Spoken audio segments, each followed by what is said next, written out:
The steady drip from the rusted showerhead echoed like a countdown in the freezing, tiled room. The sharp stench of industrial bleach couldn't hide the sour reek of sweat or the radiating aggression coming from the three men blocking the exit. "You're lost, Princess," Miller growled, his voice thick with contempt. He stepped forward, his combat boots grinding against the wet floor. "This isn't Daddy's tea parlor. This is where the real men talk." Elena Vance stood motionless, a towel draped loosely over one shoulder. Her deep blue eyes locked onto his, unblinking. Her breathing was rhythmic and steady, a stark contrast to the tension suffocating the cramped space. "Move, Miller," Elena said, her voice lower and colder than the wind screaming outside the barracks. "I won't ask twice." "Or what?" Davis, standing behind him, laughed, a harsh sound that bounced off the walls. "You gonna call the Admiral?" "There's no signal in here, sweetheart." Miller lunged. It was a crude, violent haymaker aimed straight at her jaw. He didn't intend to scare her. He intended to break her. In that split second, time suspended. Elena didn't flinch. Her pupils dilated, registering the twitch of his anterior deltoid, the forward shift of his center of gravity, and the fatal opening at his throat. She was no longer Lieutenant Vance, the outcast. She was a weapon with the safety flicked off. The dry, sickening crack of bone snapped through the air before anyone even realized Miller's punch had missed its mark. 3 weeks earlier, Forward Operating Base Voron, Carpathian Mountains. The wind at Forward Operating Base Voron didn't just blow, it bit. It carried the metallic taste of snow that had traveled across the jagged peaks of the Carpathian Mountains, mixing with the scent of unburnt aviation fuel. Lieutenant Elena Vance stepped off the ramp of the C-130 Hercules, her boots hitting the frozen tarmac with a solid thud. She adjusted the strap of her duffel bag, her eyes immediately scanning the perimeter. High fences, razor wire, and the imposing gray silhouette of the main barracks. It was a place designed to break people, or at the very least, freeze the hope out of them. "Move it! Keep the line moving!" A jumpmaster screamed over the roar of the turboprops. Elena lowered her head against the rotor wash and marched forward. She was just another silhouette in multicam gear, indistinguishable from the 50 other operators disembarking with her.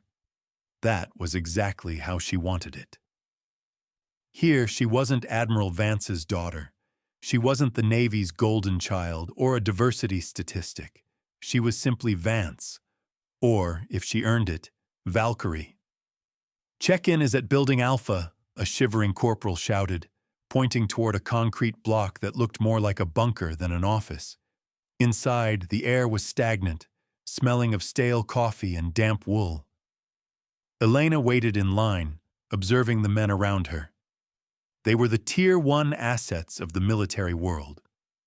Rangers with their distinct haircuts, a couple of bearded Delta operators looking casual, and the loud, boisterous group of Navy SEALs near the front. "Name?" the sergeant at the desk asked without looking up.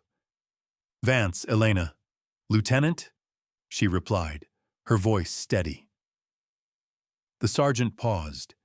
His pen hovered over the clipboard. He looked up, his eyes narrowing as he took in her features. The sharp jawline, the cold blue eyes, the slight frame that concealed deceptive strength. "Vance?" he repeated, flipping a page. "Right. The Joint Task Force attachment." The hesitation was slight, but Elena caught it. It was the same pause she had heard her entire career. The woman. "Is there a problem, Sergeant?" "No, ma'am," he said, though his tone suggested otherwise. "Barracks are at capacity.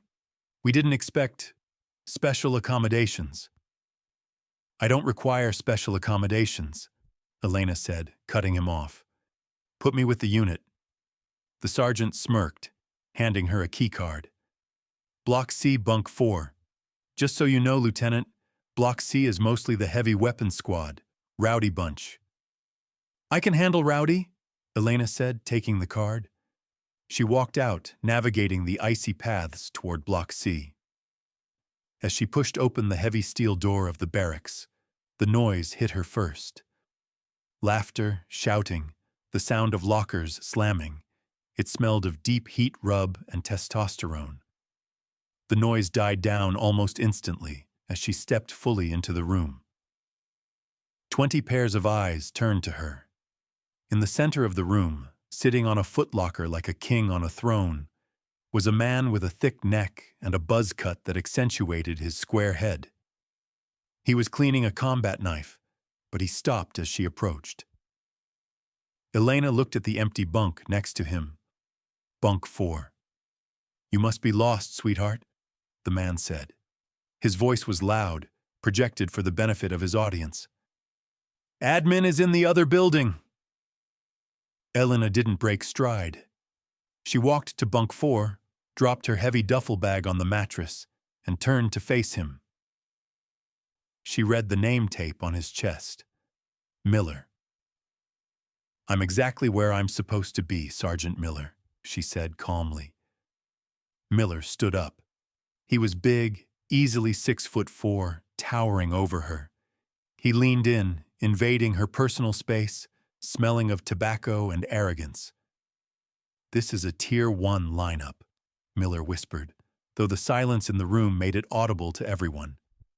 Not a PR stunt. Go home, princess, before you break a nail. Elena held his gaze. She didn't blink. She didn't retreat. Get out of my way, she said softly. Miller laughed, a harsh, barking sound. Or what? This was the beginning. She knew it then. The Cold War had started long before the first bullet would fly. The briefing room in Building Alpha was a study in industrial despair. The air was recycled and thin, vibrating with the low hum of failing fluorescent tube lights that cast a sickly yellow pallor over the assembled platoon. 50 men stood in rows, the sound of their boots shifting on the concrete floor, creating a restless rhythm. Lieutenant Elena Vance stood in the back row, her posture rigid. She kept her eyes fixed on the large topographic map projected onto the front wall, ignoring the whispers that had followed her from the barracks to the mess hall, and now into the operational heart of Forward Operating Base Voron. Captain Reynolds walked to the front of the room. He was a weary man with deep lines etched around his eyes, holding a laser pointer like a weapon. He tapped the map, highlighting a rugged sector of the border where the mountain peaks turned into jagged teeth. Operation Black Ice is officially a go, Reynolds said, his voice gravelly. Intel suggests a high-value courier moving through Sector 4 within 72 hours. The terrain is hostile, the weather is worse, and the window of engagement is tight. We need absolute noise discipline. No comms unless we have eyes on the package.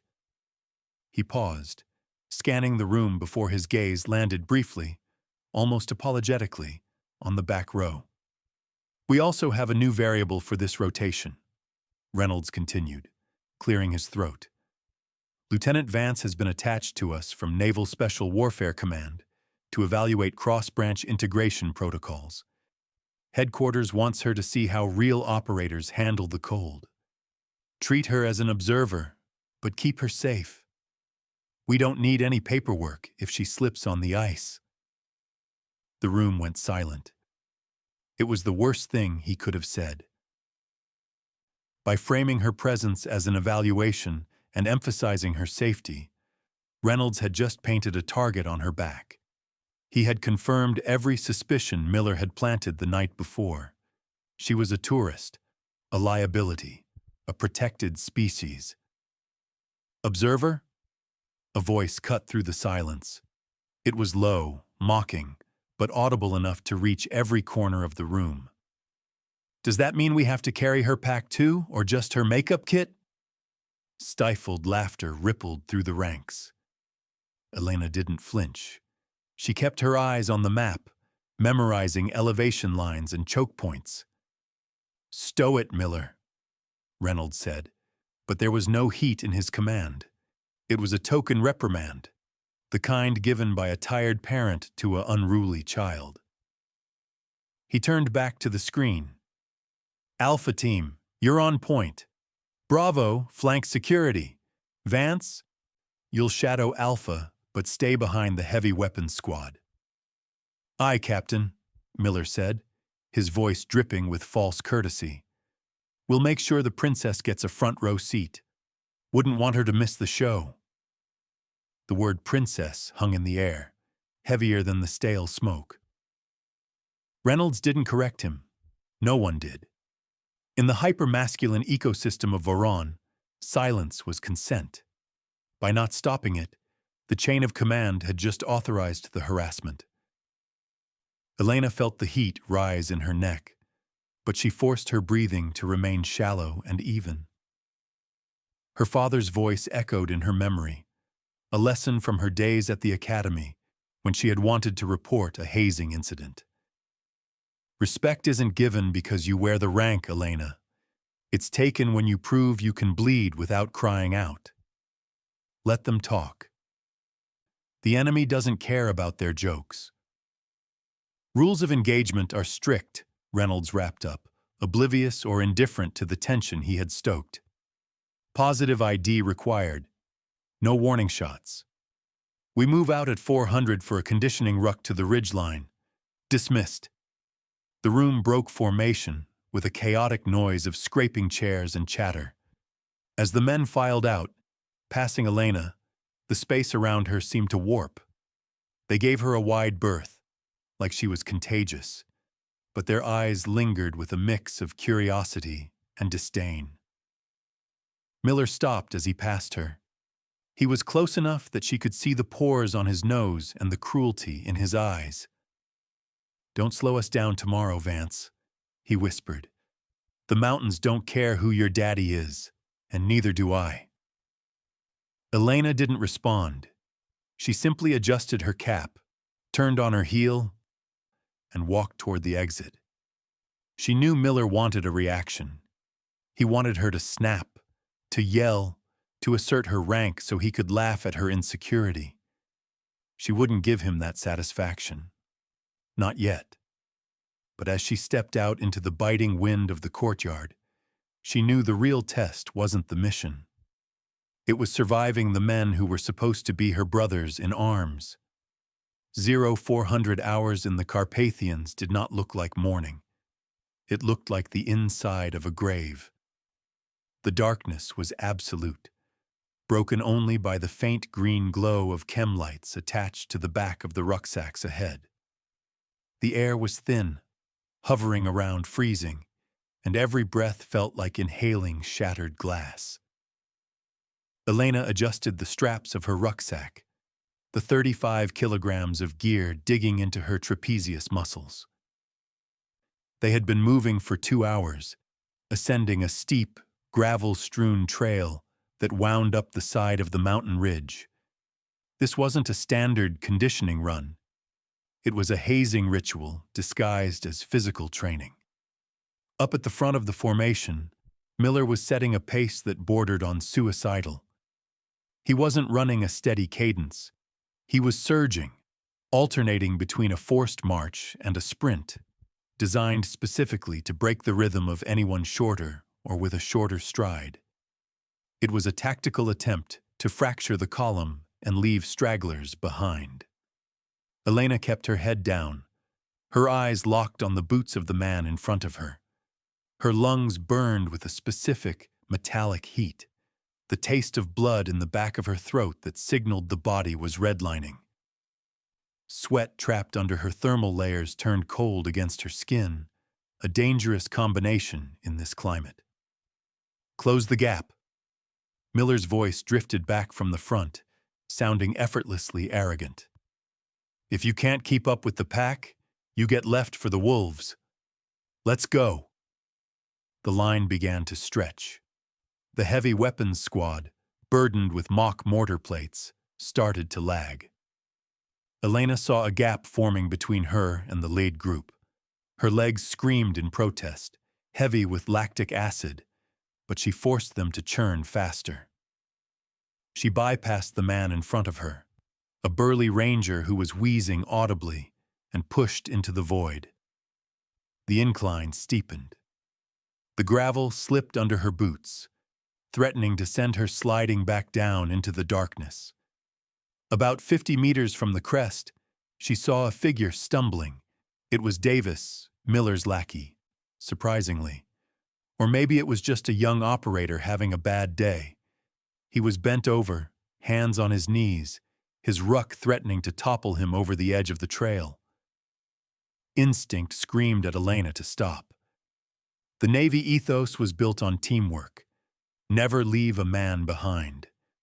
If she stopped to help him, to motivate him, she would show leadership. But then she looked up. Miller was at the crest, looking down, watching. He wasn't checking for stragglers. He was waiting for her to fail.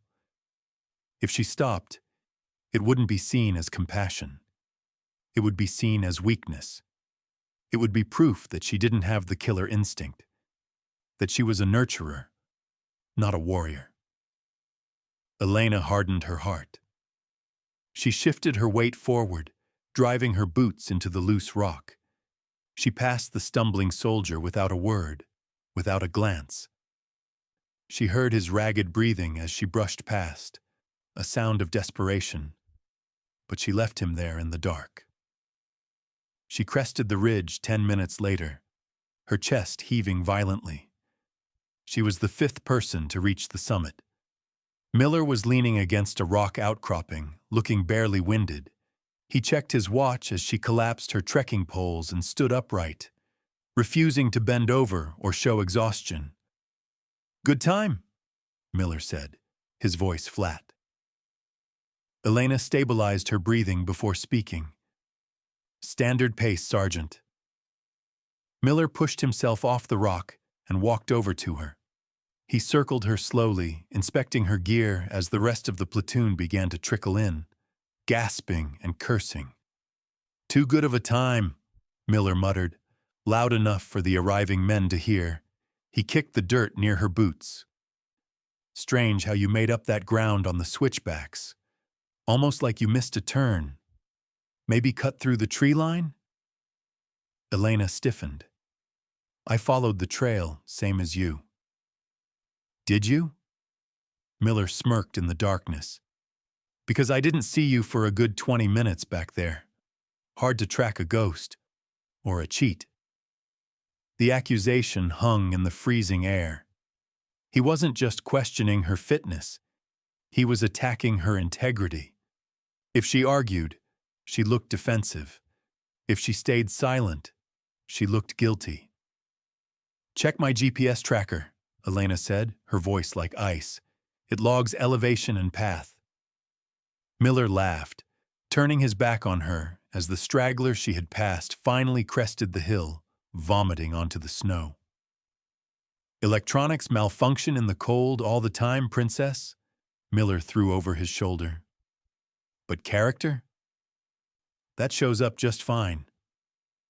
Elena stood alone on the ridge, the wind drying the sweat on her face into a tight mask. She had survived the physical test, but she had lost the narrative. No matter how fast she ran, he would rewrite the story to ensure she never actually arrived.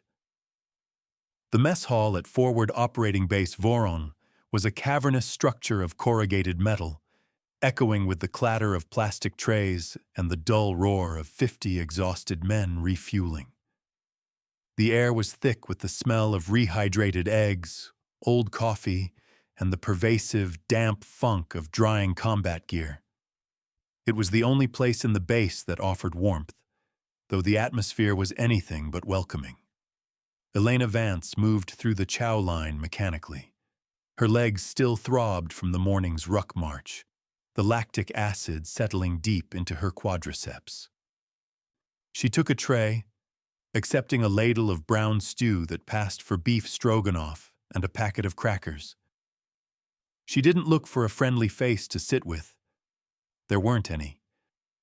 She found an empty table near the weapon cleaning stations, a designated area where operators could strip their rifles while they ate. It was a common practice to maximize time.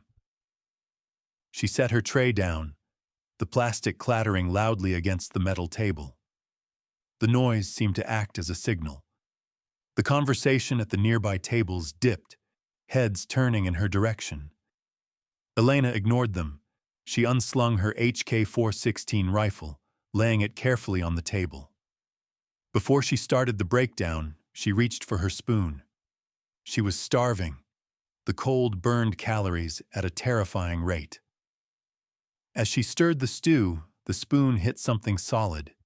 It wasn't a chunk of meat. She lifted it. A clod of dark, oily mud, mixed with what looked like cigarette ash, sat in the center of the gravy. It was a childish, petty act of sabotage, likely scooped from a boot heel right before she sat down. A ripple of snickering moved through the room. Elena looked up. 3 tables away, Miller sat with his back to the wall, surrounded by his court of admirers. He wasn't laughing. He was watching her with a predator's intensity, waiting for the outburst. He expected her to recoil, to demand to see the mess sergeant, or to storm out in disgust. Any reaction would validate his narrative. She was too delicate for the filth of war. Elena felt a cold spike of anger, but she buried it instantly under layers of discipline. She thought of the swamp training in Louisiana, where she had eaten things far worse than mud to survive. She thought of the boardroom politics her father navigated, where the poison was hidden in handshakes. This was no different. She didn't push the tray away. She didn't call out. Instead, Elena scooped up a spoonful of the stew, mud, ash, and all. She met Miller's gaze across the room. Her expression didn't flicker. She put the spoon in her mouth, chewed deliberately, and swallowed. The snickering in the room died abruptly. It was replaced by a confused, uncomfortable silence. Elena took another bite, then another. She ate with a mechanical efficiency, treating the food as fuel and the grit between her teeth as just another environmental condition to be endured. She never broke eye contact with Miller until she had scraped the tray clean. Only then did she push the tray aside and turn her attention to her rifle. She popped the rear takedown pin with a practiced thumb, pivoting the upper receiver open. Her hands moved with fluid grace, stripping the bolt carrier group, wiping down the carbon with an oil rag. The smell of CLP, cleaner, lubricant, preservative, began to mask the smell of the food. She could feel Miller's frustration radiating across the hall. He had tried to humiliate her, to make her feel like an outsider who didn't belong in the mud. Instead, she had just shown him that she could digest their insults and ask for seconds. When she finally reassembled her weapon, snapping the receivers back together with a sharp metallic click, the sound was final. She stood up, slung her rifle, and walked to the disposal bin. As she passed Miller's table, she didn't slow down, but she heard the shift in his breathing. "Freak," Davis muttered into his cup, but there was no laughter this time. Elena walked out into the cold morning air. She had won the skirmish, but she knew the war had just escalated. By refusing to be a victim, she had forced them to treat her as an opponent. And opponents, in their world, were things to be destroyed. Night at Forward Operating Base Voron was not silent. It was a tapestry of mechanical noises. The low thrum of the generators, the distant patrol vehicles grinding gears on the ice, and the hiss of the wind seeking any crack in the walls. For Lieutenant Elena Vance, however, the primary sound was the static buzzing in her ear. She had found a secluded spot behind the communications array, a narrow alleyway formed by two stacked shipping containers. It was technically a blind spot in the patrol route, a place where the shadows were deep enough to hide a silhouette. In her hand, the heavy black brick of an iridium satellite phone felt like an anchor to a world she had left behind. Elena checked the signal strength. 2 bars. Enough for voice. Barely. She keyed in a number she had memorized since she was 6 years old, a number that didn't ring a house phone but a secure line in a study in Virginia. "This is a non-secure line," a voice answered on the second ring. It was gruff, familiar, and stripped of warmth.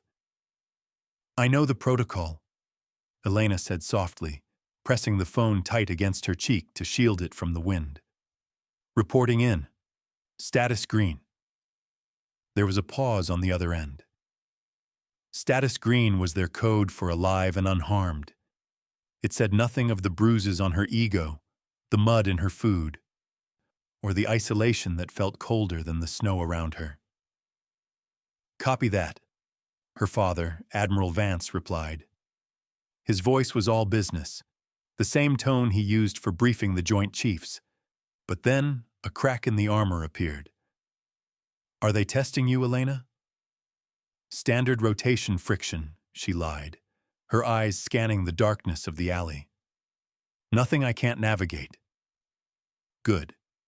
Because if you can't navigate the friction, you can't lead the fight. Remember, you wanted this path.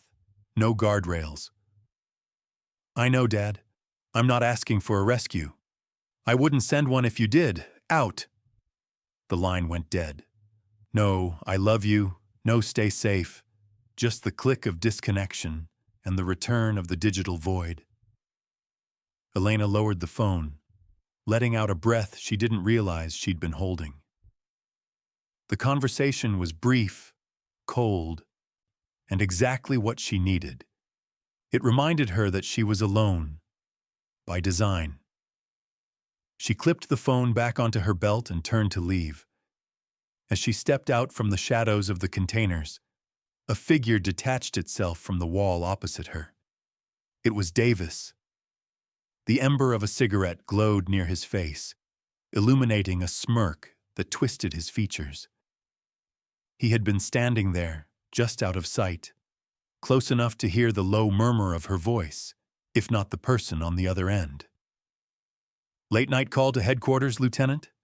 Davis asked, flicking ash onto the snow. Elena's heart hammered against her ribs, but her face remained impassive. "Personal call. Allowed during downtime." "Personal," Davis repeated, savoring the word. He took a drag, the cherry of the cigarette brightening. "I heard Dad. Must be nice. Having a direct line to someone who cares if you scrape your knee." He didn't know it was Admiral Vance. He simply heard Dad and filled in the blanks with his own prejudice. To him, she wasn't a soldier checking in with a parent.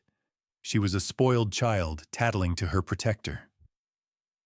"Get out of my way, Davis," Elena said, stepping forward. Davis didn't move immediately. He let the silence stretch, an act of insubordination that teetered on the edge. "Miller was right. You're dialing up support because the kitchen got a little too hot today. Daddy going to fix the mean boys for you?" "I fight my own battles," Elena said, brushing past him. Her shoulder checked his, hard enough to knock the ash from his cigarette. "We'll see about that," Davis called after her. Elena walked back to the barracks, the cold air biting at her exposed face. She had maintained her cover, but at a cost. She knew exactly what Davis would do next. By morning, the story wouldn't be that she called home. The story would be that the princess had cried to Daddy to intervene.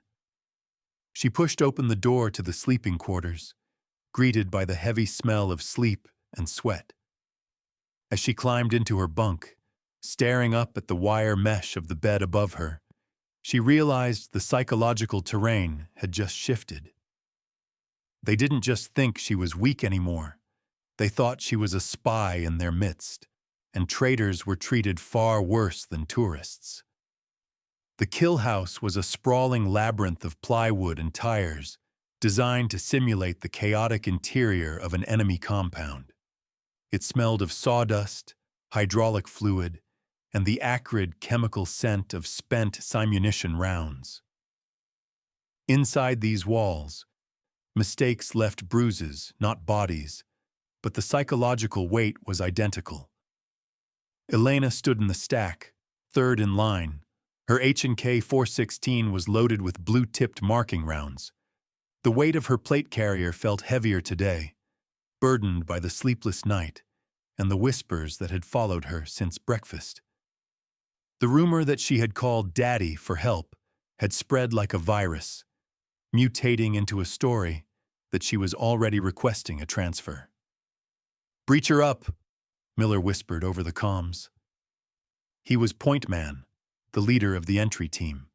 His voice was calm, professional, masking the malice she knew was there. "Ready?" Davis replied, holding the battering ram. "Execute." The door splintered open with a crash. The team flooded into the room.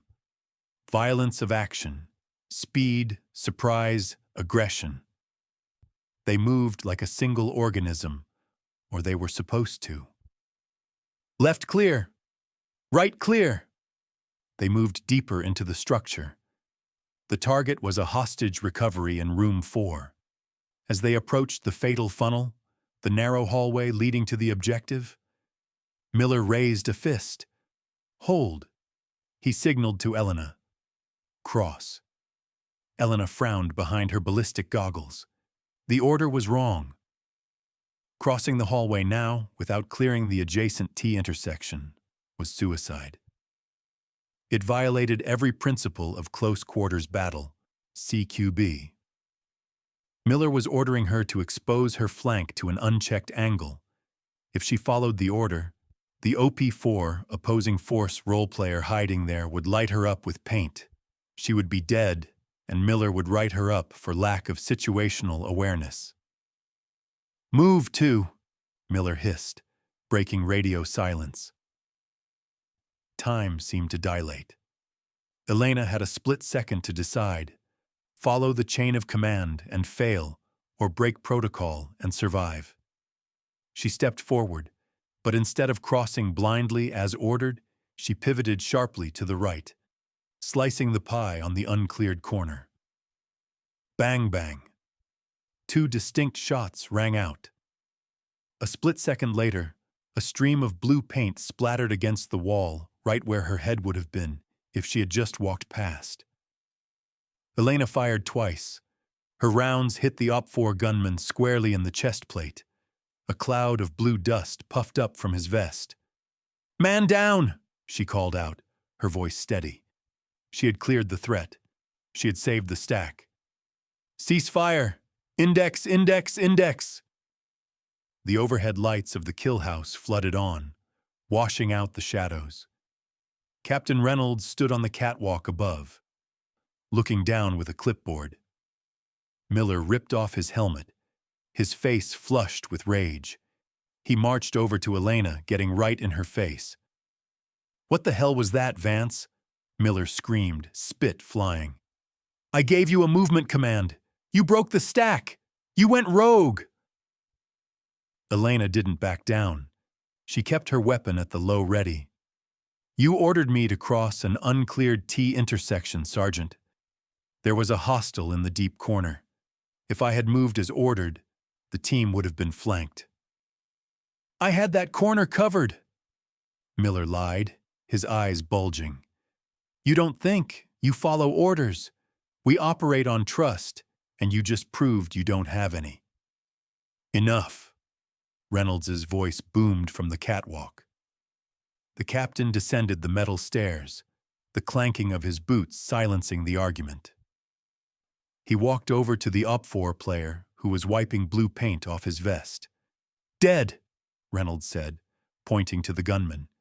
Then he pointed to the spot on the wall where the enemy rounds had impacted. And if Vance hadn't checked that corner, 3 and 4 would be dead too. Miller opened his mouth to argue, but Reynolds cut him off. However, Reynolds turned his cold gaze to Elena. Freelancing destroys unit cohesion. If you can't trust your point man, the stack collapses. This looked like a mess. Sloppy. Disjointed. Sir, the order was, Elena started. I don't care about the order, Reynolds snapped. I care about the result. And the result is a team arguing over a corpse. Get your gear. We're running it again. And Miller? If I see another uncleared corner, you're running laps until you puke. Reynolds walked away. The reprimand was distributed, but the damage was done. Miller turned to Elena, his voice dropping to a lethal whisper. You made me look bad, he said. Big mistake, princess. Huge. Elena checked her magazine, her hands trembling slightly, not from fear, but from adrenaline. She realized then that Miller wasn't just hazing her. He was willing to compromise the mission, willing to risk a tactical failure just to prove she was incompetent. That made him dangerous, and it meant the rules of this game had just changed from harassment to survival. The armory was one of the few places on the base that felt sacred. It was a temple of steel and oil, quiet save for the rhythmic sounds of maintenance, the slide of a bolt carrier, the click of a magazine release, the soft swish of a bore brush. Elena sat at a workbench in the corner, isolated from the rest of the platoon by a wall of silence that was as tangible as physical distance. The events of the kill house hung heavy in the air. The men were cleaning their weapons, but their eyes kept darting toward her, waiting for the fallout. They expected her to crack, to file a formal complaint about Miller's reckless command. But Elena wasn't writing reports. She was doing what she had done every night for the last 10 years. She was checking her gear. Tomorrow was live fire. Real bullets. No paint, no second chances. In a live fire maneuver, trust was the only safety net, and she knew she had none. That meant her equipment had to be flawless. She picked up her HK-4 in Uxtine. It was a beautiful piece of engineering, an extension of her own body.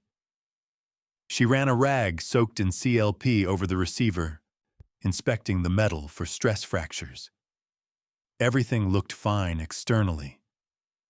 She moved to the optic, a high-end variable power scope essential for the mid-range engagements expected in the mountain simulation. She uncapped the turrets to verify her zero. Her heart skipped a beat. The windage knob was rotated 3 full revolutions to the right. It wasn't a bump. It wasn't accidental friction from being tossed in a truck. The turrets on this model were stiff, designed to hold zero under the recoil of automatic fire. To move them this much required intent. It required fingers gripping the dial and twisting it with purpose. Elena leaned in closer under the harsh light of the workbench lamp. There, on the matte black finish of the adjustment slot, was a fresh, silver scratch. Someone had used a multi-tool or a coin to force the dial past its natural resistance point. If she hadn't checked, if she had gone out onto the range tomorrow and fired at a target 50 meters away, the bullet would have impacted feet to the right. In a tight formation, with teammates moving in flanking positions, that deviation wasn't just a miss, it was a potential fratricide. A cold chill that had nothing to do with the Carpathian winter spread through her veins. The mud in her food was hazing. The insults were bullying. But this was sabotage. This was an attempt to engineer a catastrophic failure that could end her career, or a life. Elena slowly recapped the turret. She didn't stand up. She didn't scream. She didn't look for the officer of the watch. To report it now would be his word against hers. They would claim she bumped it herself, that she was incompetent, looking for excuses before the test even began. She pulled her cleaning kit closer, took out a screwdriver, and reset the dial to her memorized dope, data on previous engagement. She zeroed it back to the mechanical center she had marked with a paint pen weeks ago, a mark that was now misaligned, proving the tampering beyond doubt. She aligned the marks perfectly. Click, click, click. The sound was tiny, but in the quiet armory, it felt like a hammer cocking.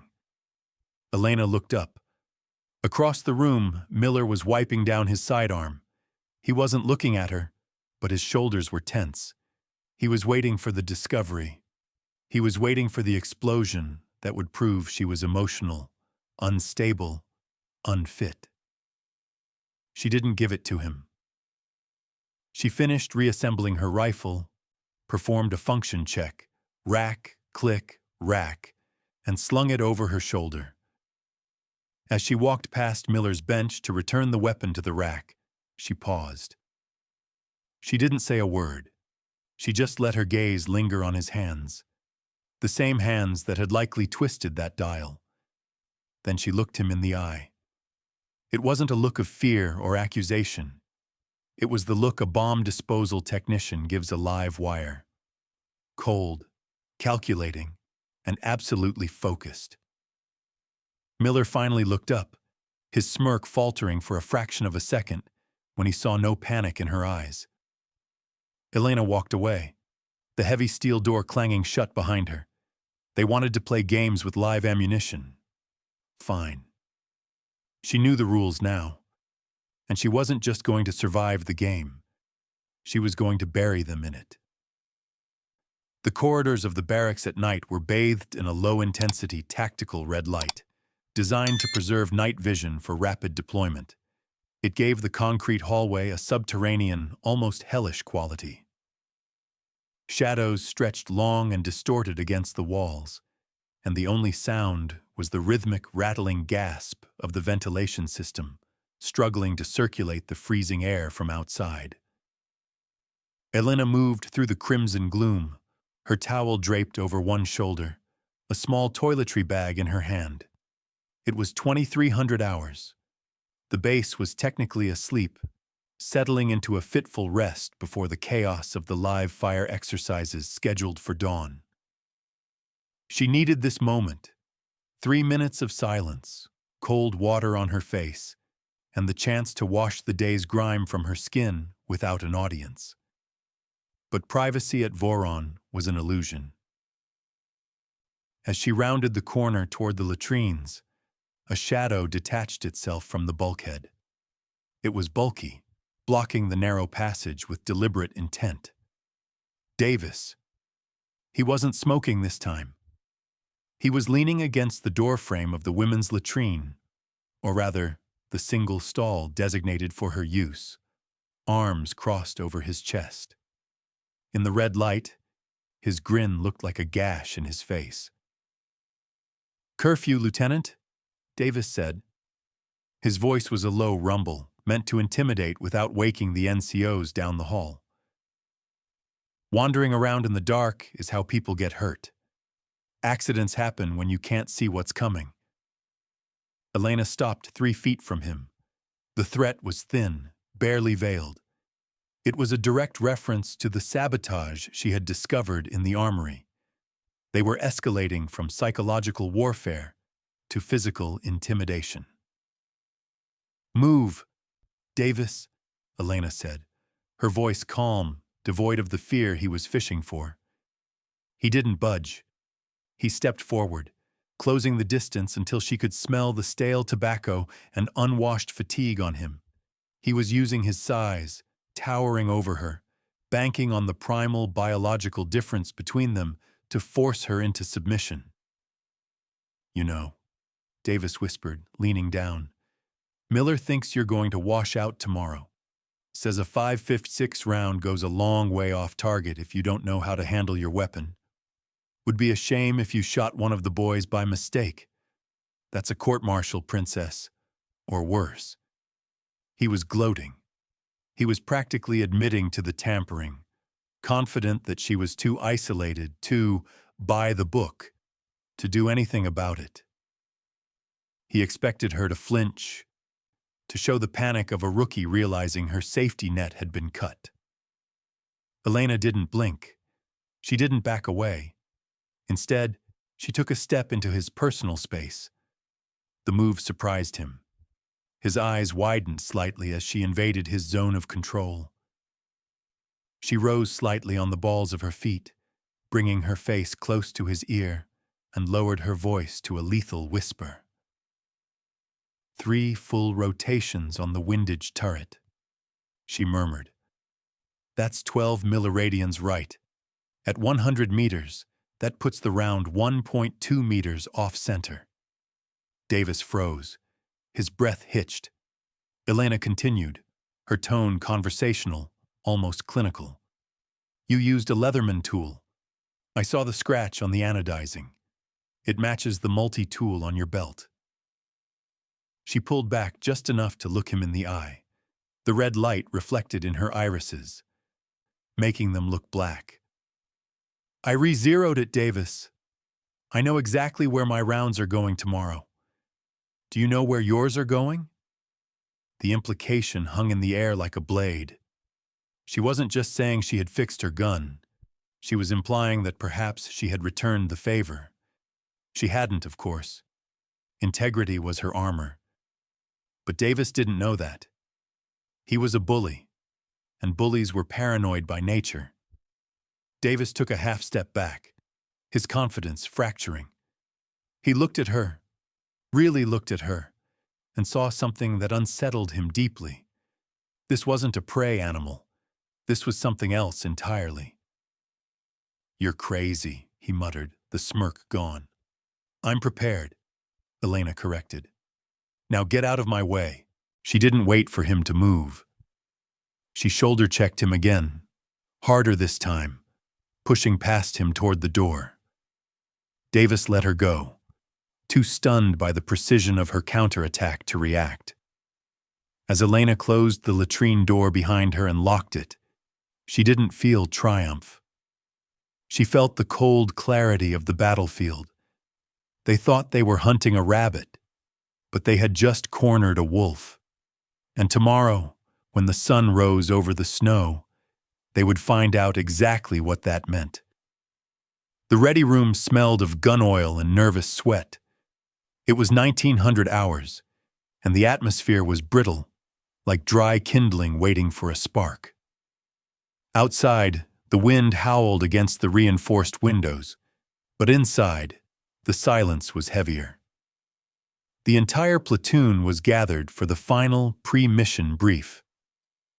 Tomorrow's exercise was a full mission profile, a live fire simulation that would test every skill set from infiltration to extraction. Maps covered the walls, marked with red acetate overlays indicating kill zones and casualty collection points. Captain Reynolds had finished his portion of the brief and stepped out to take a call from command, leaving the team to review the specific fire maneuver plan. Technically, this was the time for squad leaders to synchronize. Instead, it became Miller's stage. Miller stood at the front, leaning casually against the whiteboard. He wasn't looking at the map. He was looking at Elena, who sat in her usual spot in the back row, notebook open, pen in hand. Here's the thing about stress, Miller began, his voice conversational but carrying to every corner of the room. Biology doesn't care about your rank. When the rounds start cracking, the heart rate spikes, fine motor skills degrade, and some people, they just freeze. It's not their fault. It's just how they're wired. Nurturers, not hunters. A few chuckles rippled through the room. Davis, sitting near the front, smirked and tapped his temple. We need to know, Miller continued, his eyes drilling into Elena, that when the shit hits the fan tomorrow, Our flank security isn't going to curl up in a ball because it gets too loud. War isn't a place for diversity hires to find themselves. The room went quiet. This wasn't subtle innuendo anymore. It was an open challenge to her fitness for duty. Every eye turned to Elena. They were waiting for the defense, the emotional outburst, the speech about equality. Elena didn't look up from her notebook immediately. She finished writing a sentence, capped her pen with a deliberate click, and then slowly raised her head. Her face was a mask of boredom. "Are you finished with the psychology lecture, Sergeant?" Elena asked. Her voice was flat, devoid of the irritation he desperately wanted to provoke. "Because I have a question about the extraction plan." Miller blinked, thrown off rhythm. "The extraction is standard. Green smoke, bird comes in. Keep up, princess." "Standard for a hot LZ or a cold one?" Elena pressed, standing up. She walked toward the map, the crowd parting slightly to let her pass. She stopped beside Miller, ignoring his looming physical presence, and pointed to a ridgeline marked on the map. "The wind currents in Sector 4 at this altitude create a downdraft," she said, her finger tracing the contour lines. "If we call the bird in from the south as briefed, the rotor wash will kick up a whiteout condition in this snow. The pilot won't see the ground. If we take fire from the high ground here," she tapped a peak to the east, "we'll be pinned down in a blind landing zone with no cover." She turned to face Miller, her blue eyes piercing. "So, Sergeant, since you're concerned about biology, I'm concerned about physics. What is the alternate frequency for the gunship support if the primary comms go down in that interference? And what is your plan to suppress the high ground while the bird fights the downdraft?" The room was dead silent. It was a valid, highly technical question that exposed a massive gap in the hasty plan Miller had drawn up. Miller opened his mouth, but nothing came out. He looked at the map, then back at her. He didn't know the alternate frequency. He hadn't thought about the downdraft. He had been too busy planning his insults to plan the mission. Miller stammered, his face turning a blotchy red. "We'll adapt. We figure it out on the ground." "Hope isn't a strategy," Elena said quietly, turning back to the room. "I suggest we shift the LZ 2 clicks north to the plateau. Better wind, clear lines of fire." Heads nodded around the room. It was undeniable logic. Even Davis looked down at his boots. Miller stood there, stripped naked in front of his men. He had tried to paint her as a liability, and she had just proved she was the only adult in the room. The humiliation was total. As the meeting broke up and the men shuffled out, murmuring about the change in coordinates, Miller didn't move. He watched Elena pack her bag. The hatred in his eyes had hardened into something darker, something final. He caught Davis's eye across the room. He didn't say a word, just jerked his chin toward the door and then toward the barracks. The message was clear. The talking was over. The games were over. Elena saw the look. She felt the shift in the air pressure. As she walked out of the ready room, she knew she wouldn't be sleeping tonight. The storm she had predicted on the map was nothing compared to the one waiting for her in the shadows. The clock on the wall of the barracks read 02:15. The base was silent, save for the hum of the generators. Elena lay awake in her bunk, staring at the wire mesh above her. The adrenaline from the confrontation in the ready room had faded, leaving behind a sticky residue of exhaustion and grime. She felt dirty, not just from the sweat of the day, but from the toxic atmosphere she had been swimming in for weeks. She needed water. She needed to scrub the feeling of their eyes off her skin. Elena slid out of her bunk quietly, grabbing her towel and shower kit. The hallway was empty, the red tactical lights casting long, bloody shadows against the concrete. She moved silently toward the communal showers, her footsteps dampened by the rubber soles of her shower slides. The shower block was a tiled room that smelled of industrial bleach and mildew. It was freezing, the heating system unable to combat the Carpathian winter seeping through the uninsulated walls. Elena turned on the furthest shower head. The pipes groaned and rattled before spitting out a stream of lukewarm water. She stepped under the spray, letting the water run over her face. For a moment, she allowed herself to close her eyes, to pretend she was anywhere else.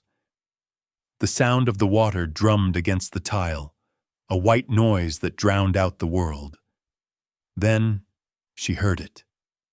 The heavy clank of the main door opening. It wasn't the casual opening of a sleepy soldier needing the latrine. It was forceful, deliberate. Then came the sound of boots.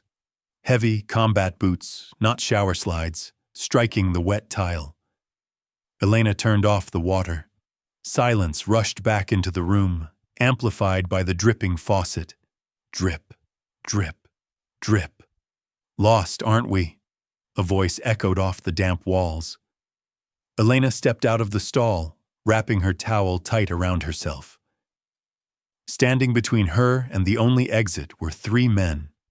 Miller stood in the center, flanked by Davis and a third operator named Stone. They were fully dressed in fatigues, creating a jarring contrast to her vulnerability. "This is the female designated hour, Miller," Elena said.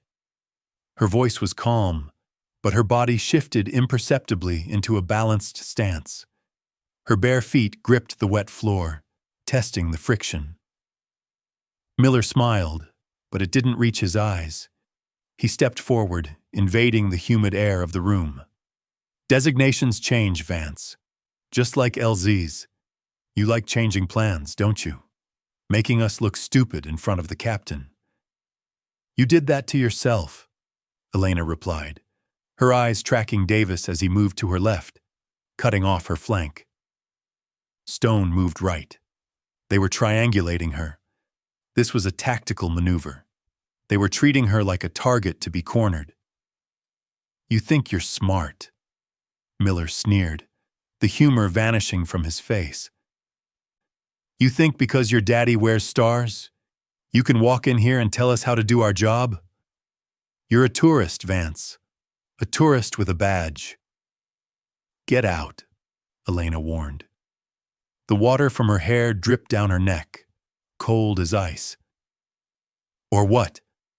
Davis chimed in, stepping closer. "You gonna call home? There's no signal in here, sweetheart. Just us."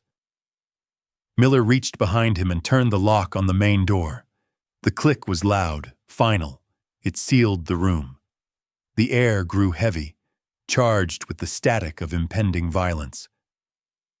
"We're going to teach you a lesson about the chain of command," Miller said, rolling his neck.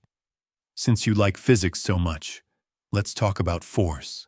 Mass times acceleration." Elena looked at them, really looked at them. In their eyes, she saw the weakness she had suspected all along. They weren't elite warriors in this moment. They were insecure men, terrified that a woman might be better than them. They needed to break her to feel whole again. "Go home, princess," Miller growled, stepping into striking range. "Before you get hurt." Elena didn't move. She didn't scream.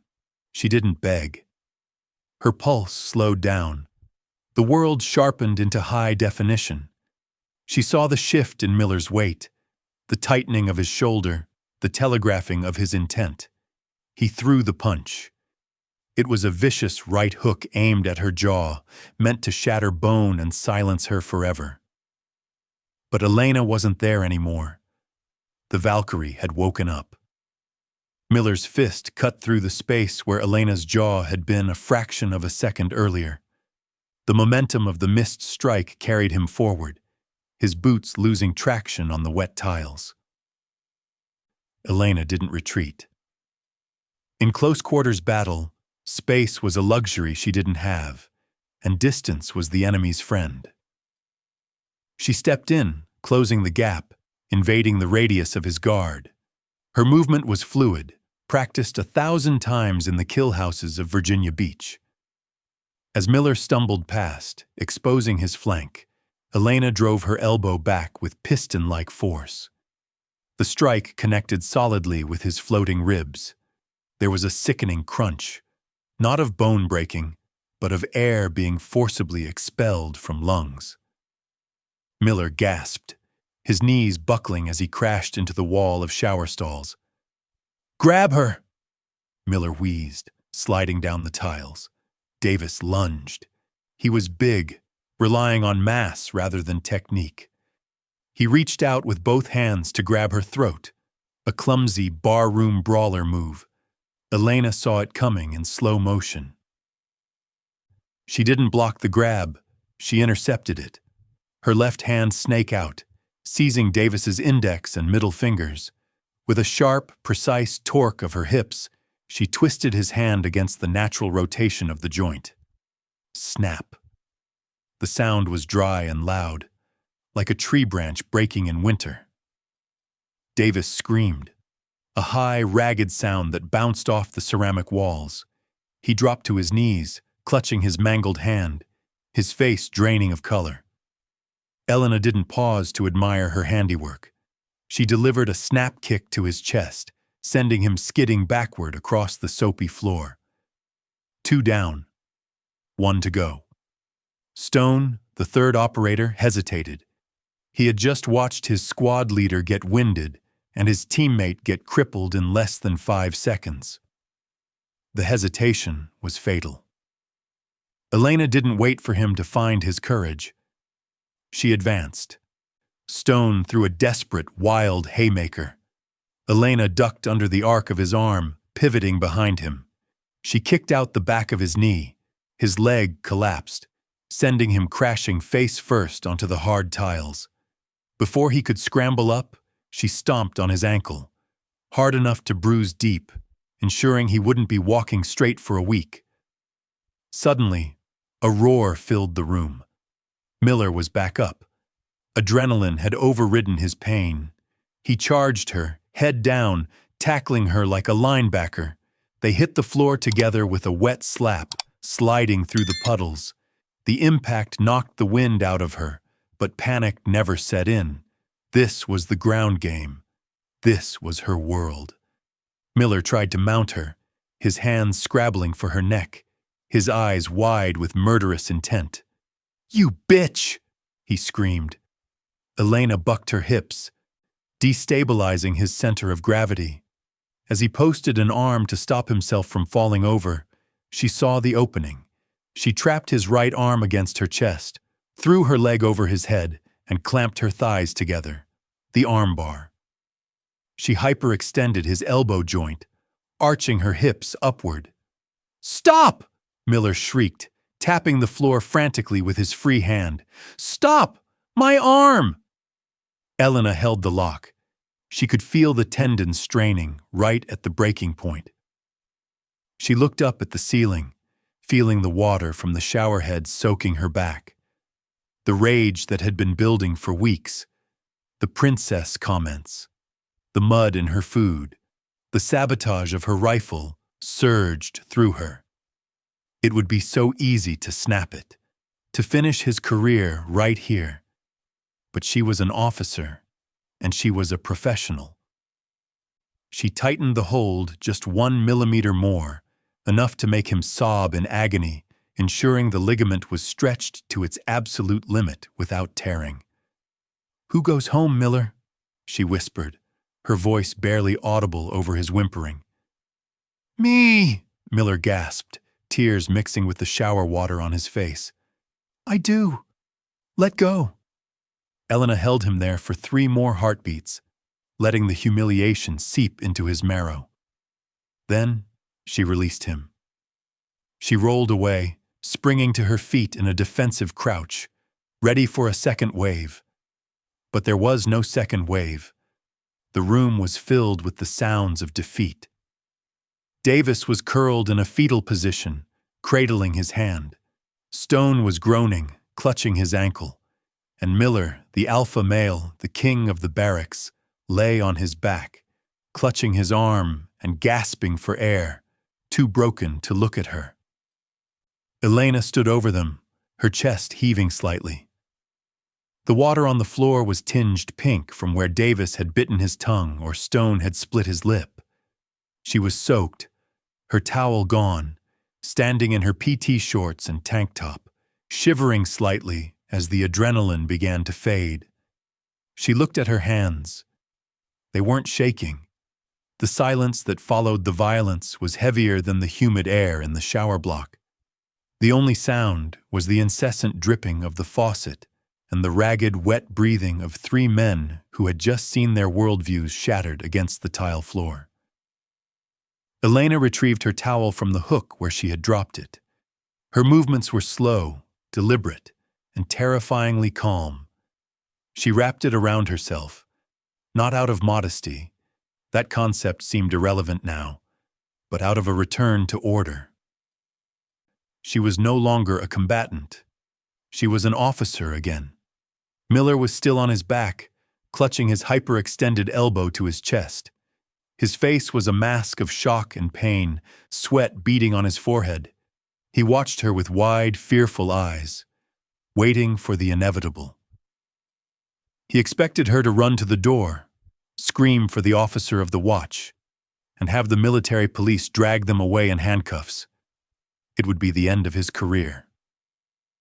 A dishonorable discharge for assaulting a superior officer. Davis was rocking back and forth, cradling his broken fingers, too consumed by pain to speak. Stone sat against the wall, staring at his swollen ankle, refusing to make eye contact. Elena walked over to the door. She didn't open it. Instead, she leaned against it, crossing her arms. She looked down at Miller. "You're waiting for the MPs," Elena stated. It wasn't a question. Miller gritted his teeth, the pain in his arm flaring. "Go ahead," he spat, though the venom was weak, diluted by fear. "Ring the bell, tell Daddy, get us court-martialed." "I could," Elena said softly. "I could have you stripped of rank and sitting in a cell at Leavenworth before sunrise. Assault on a commissioned officer, attempted intimidation, conspiracy." She let the words hang there, outlining their future. She saw Miller flinch. For all his bravado, he loved the teams. Being kicked out was a death sentence for his identity. "But I won't," she continued. Miller blinked, confusion warring with the pain. "What?" "If I report this, I win on paper," Elena said, stepping closer to him. "But in the barracks, I become the officer who couldn't handle her own squad. I become the woman who needed the system to save her. And you? You become a martyr for the good old boys club." She crouched down next to him. The proximity made Miller recoil, flinching as if she were about to strike again. That flinch was worth more than any medal. It was proof of absolute dominance. "We operate in the shadows, Miller," she whispered, her voice cold and hard as diamond. "We handle our problems in-house. That is the code, isn't it?" She reached out. Miller tensed, but she only grabbed the collar of his wet fatigues, pulling him slightly closer. "I broke Davis's fingers. I sprained Stone's ankle. And I stretched your ligaments to the point of tearing." She listed the damages like a butcher reading an inventory. "You will tell the medic you slipped on the ice during PT.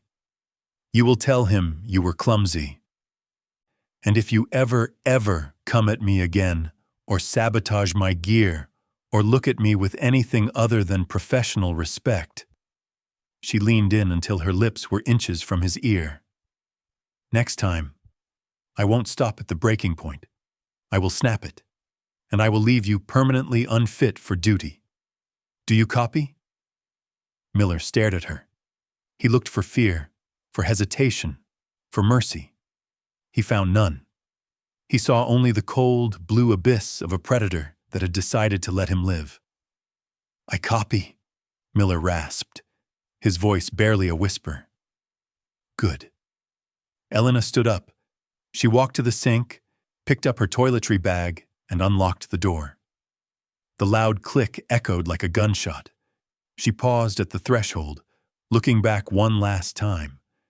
They looked pathetic, wet, broken, and huddled on the floor of a dirty shower room. The princess they had mocked was the only one walking out on her own 2 feet. Clean up this mess, Elena ordered, her tone returning to that of a bored lieutenant. And get some sleep. We have a live fire exercise at 600, don't be late. She stepped out into the hallway. The cold air hit her wet skin, but she didn't shiver. She felt a burning warmth in her chest. It wasn't happiness. It was the grim satisfaction of a soldier who had just secured the perimeter. The war wasn't over, but the insurgency had been crushed. The sun rose over the jagged peaks of the Carpathians not with warmth, but with a blinding, indifferent glare that reflected off the snow-covered compound. It was 550 hours. The air was crisp, carrying the scent of pine and diesel fuel as the engines of the transport trucks idled near the gate. Lieutenant Elena Vance stood in formation with the rest of the Joint Task Force. Her posture was perfect, her gear immaculate. She had spent the remaining hours of the night not sleeping, but conducting her pre-combat checks and inspections with obsessive detail. Her HK-416 rifle was slung across her chest, the optic she had re-zeroed now protected by its lens caps. Captain Reynolds paced at the front of the formation, checking his watch. He looked annoyed. The platoon was assembled, breath pluming in the freezing air, but there were 3 conspicuous gaps in the first squad. "Where the hell is Miller?" Reynolds barked, his voice cutting through the morning silence. "We step off in 10 minutes. If first squad isn't wheels up, they're walking to the range." A murmur rippled through the ranks. Miller was never late. He was the type of non-commissioned officer who arrived 10 minutes early just to criticize others for being on time. "Here, sir," a voice called out from the direction of the barracks. The formation shifted slightly as heads turned. Miller, Davis, and Stone emerged from the building, moving with a strange, disjointed gait. They weren't marching. They were limping. As they drew closer, the extent of their condition became visible under the harsh morning light. Miller's right arm was tucked tight against his body, supported by a makeshift sling fashioned from a triangular bandage hidden under his jacket. His face was pale, drawn tight with pain. Davis had his left hand heavily taped, the fingers immobilized in a splint. Stone walked with a noticeable hitch, favoring his left ankle heavily. They looked like they had been in a bar fight with a freight train. Reynolds stopped pacing. He stared at his lead element, his eyes narrowing. "What happened to you?" Reynolds asked, his tone dropping from annoyance to suspicion. The silence that followed was thick. Every man in the platoon was looking at them, then darting glances at Elena. They knew the rumors. They knew the tension. Connect the dots. Miller stopped in front of the captain. He swallowed hard, his Adam's apple bobbing. For a second, his eyes flickered toward Elena. She didn't look away. She didn't smile. She just watched him with the blank, predatory indifference of a sphinx. "Accident in the shower block, sir," Miller lied, his voice rasping. "Floors were iced over. I slipped. Davis and Stone tried to grab me. We all went down hard. Just some sprains and bruises." It was a terrible lie. Experienced operators didn't all go down hard from a slip. But it was a safe lie. It adhered to the code. It kept the command out of it. Reynolds looked at Miller, then at Davis's taped hand, and finally at Elena. The captain was no fool. He saw the bruises blooming on Miller's jawline. He sensed the shift in the atmospheric pressure of his unit. He looked back at Elena, perhaps seeing her for the first time not as an attachment, but as a variable he had underestimated. "Clumsy," Reynolds said finally, his voice dry. "Extremely clumsy for Tier 1 operators." "Yes, sir," Miller whispered, staring at his boots. "Won't happen again." "See that it doesn't. Can you shoot?" "I can shoot, sir." "Then get in line. We're burning daylight." Miller shuffled into formation. He took his spot next to Elena. Usually, he would have crowded her, used his size to assert dominance. Today, he left a distinct, respectful gap between their shoulders. He radiated not aggression, but the sour smell of fear and icy hot pain relief patches. Elena stared straight ahead at the mountains. A small bird, a robin perhaps, landed on the concertina wire of the perimeter fence and chirped, a bright, incongruous sound in the grim military landscape. She felt a strange sense of peace. There was no need for gloating.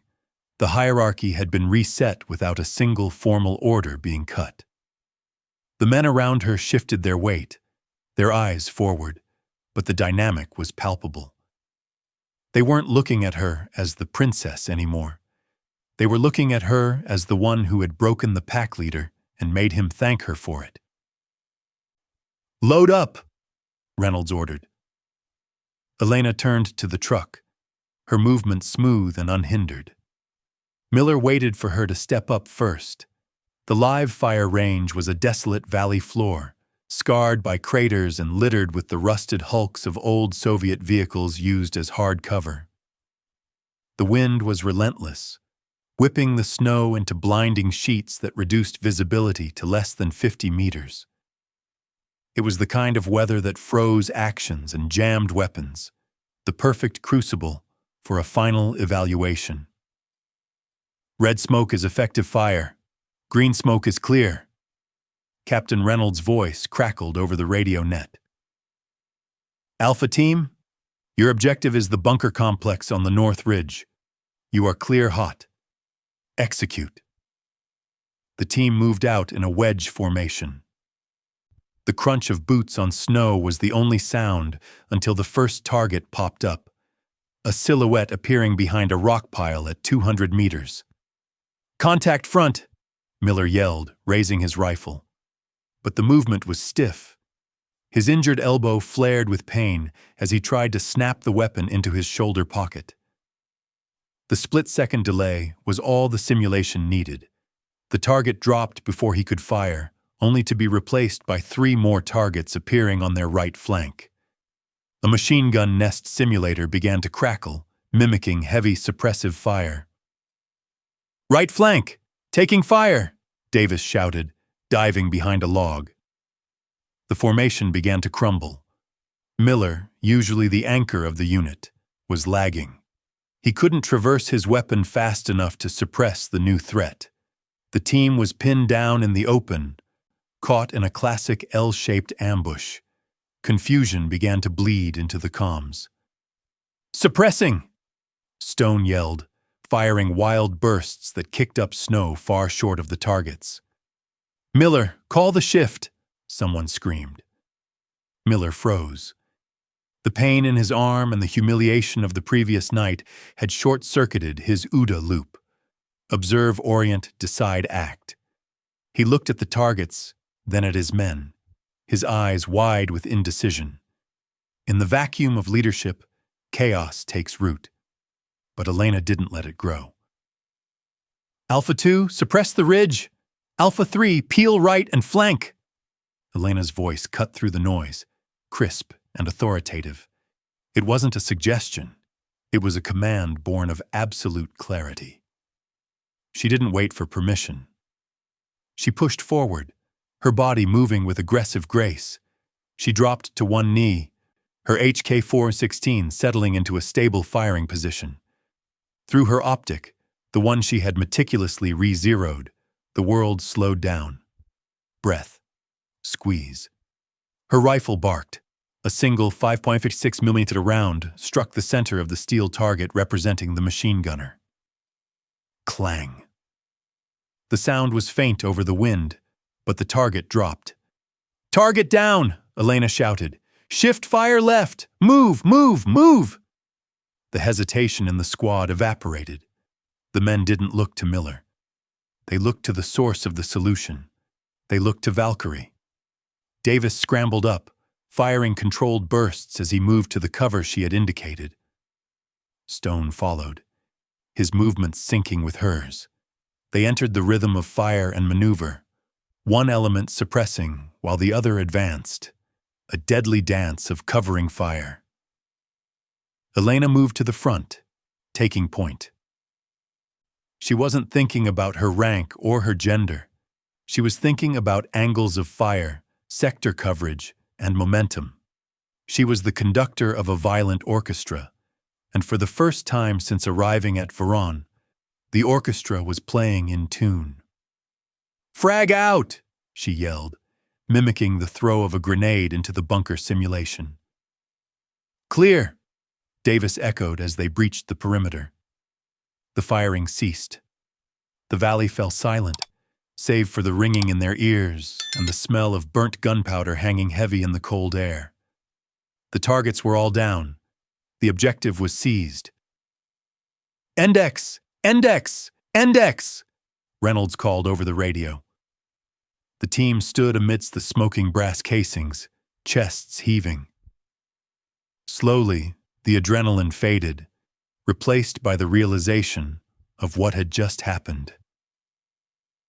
They had just executed a complex assault, led not by their squad leader, but by the liability they had tried to drive out. Miller walked up from the rear. He was pale, cradling his rifle in his good arm. He looked at the fallen targets, then at his men who were already regrouping around Elena, checking each other's gear. He had been a spectator in his own squad. Up on the observation deck, a kilometer away, Captain Reynolds lowered his binoculars. He didn't smile, but he nodded slowly, making a note on his clipboard. It was the only validation that mattered. Elena cleared her weapon, checking the chamber. She felt a presence beside her. It was Davis. He didn't sneer. He didn't make a joke.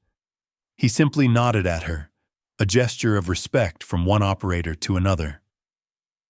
"Good call on the flank, Vance," he muttered, then turned away to collect his brass. It was done. The hierarchy of the pack had not just been challenged, it had been rewritten in live ammunition.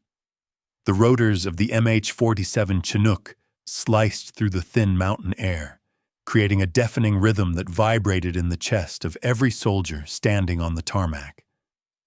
The snow around the landing zone was whipped into a frenzy, a white vortex that stung exposed skin, but no one flinched.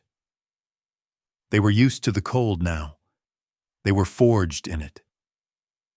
Lieutenant Elena Vance stood near the ramp of the massive helicopter, checking the manifest one last time. Her face was hidden behind ballistic sunglasses and a sheer scarf, but her eyes were alert, scanning the perimeter with the practiced ease of a veteran. The training cycle at Forward Operating Base Voron was over. The games were finished. What came next was the real war, the one that didn't use paint or blank rounds. The platoon moved with a new kind of energy. Gone was the disjointed, individualistic swagger of the first day. They moved as a single organism, loading gear, checking straps, and communicating with hand signals. The friction that had threatened to tear them apart had been burned away by the live fire exercise, leaving only the hardened steel of unit cohesion. Miller approached the ramp. He was still wearing the brace on his elbow, concealed under his heavy jacket, a permanent reminder of the night the hierarchy changed. He carried his rucksack with his good arm, his face grim and set. He stopped when he reached Elena. The noise of the rotors made speech nearly impossible, but words weren't necessary. The other men, Davis, Stone, and the rest, filed past them, nodding at Elena as they boarded the bird. It wasn't the nod of politeness. It was the nod one predator gives another. Recognition.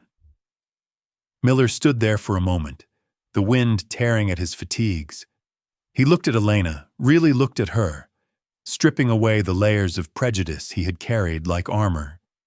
He didn't see a political appointee. He didn't see an admiral's daughter.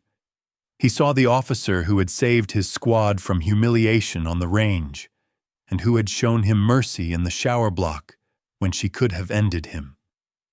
Slowly, deliberately, Miller shifted his weight. He snapped his heels together and raised his good hand to his brow. It was a sharp, crisp salute. It wasn't required by protocol in a tactical zone. Officers and enlisted didn't salute in the field to avoid identifying high-value targets to snipers. But this wasn't about protocol. It was a peace treaty. It was a surrender of his ego and an acknowledgement of her command. Elena held his gaze. She didn't smile. She didn't soften.